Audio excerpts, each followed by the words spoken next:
My sister always felt the need to one-up me, so I finally found something she couldn't. I was born with a disability, and my parents, David and Caroline, never stopped punishing me for it. As a 4-year-old, they had me tested and found out that I had lower levels of testosterone, so they used my older sister to fix it. One Christmas, when I was 12 and Jess was 15, we both asked for new bikes. She of course got hers. It was bright purple, shiny, had big wheels and everything. Meanwhile, I got a pink t-shirt, and on it read the words, Jess's little bro. Their method was simple. By destroying my self-worth, I would somehow rebuild myself, and therefore restore my masculinity and testosterone. But, as you can probably guess, their method backfired hard. I became ever more depressed and anxious the more they bullied me. Except, they didn't care anymore. Somewhere along the line, their cure turned into harsh favoritism, borderline emotional neglect. One time in school, Jess got a B- on her report card. My parents paid for a custom banner to be put on the house. On it read the words, "Our daughter got a B-" with a picture of her face at the end. And when I came home with straight A's, guess what I got? I'll give you a hint. It's 2 words, and it starts with Jack and ends with poop. And if you guessed Jack Poop, you were wrong, because it's even less than that. Both my parents trashed my room for not getting straight A+.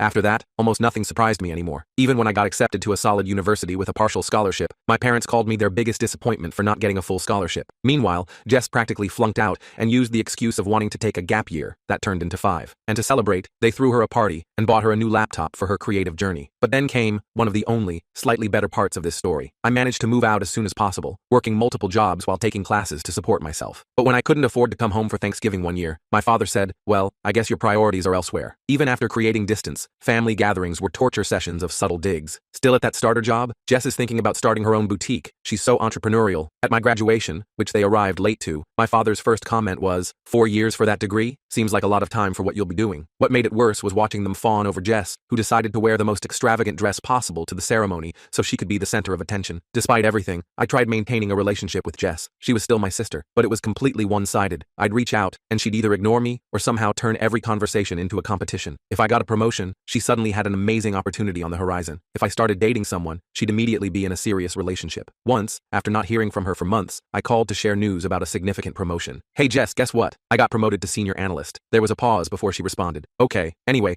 I just got approached by this amazing startup. The salary is probably more than you'll ever make." Of course, the position she mentioned never existed, and when I finally landed my dream job after years of hard work, I made the mistake of mentioning it at a family dinner. "Guys, I just got my dream job and..." "Okay, but did you hear about Jess?" My mom immediately interrupted. "She met a successful entrepreneur with connections everywhere." That man turned out to be Dwight. He wasn't a successful entrepreneur. He worked in sales at a mid-sized paper company. But the way my parents talked about him, you'd think he was the next Elon Musk. Their wedding was an extravagant affair that my parents spared no expense for. Meanwhile, I was still paying off my student loans. But then, I met one of Jess's short-term friends, and what happened next shifted the family dynamic forever, because Jess was not happy. I can't tell you the explanation in this short video. To watch the rest of the video and see what went down, click the link below.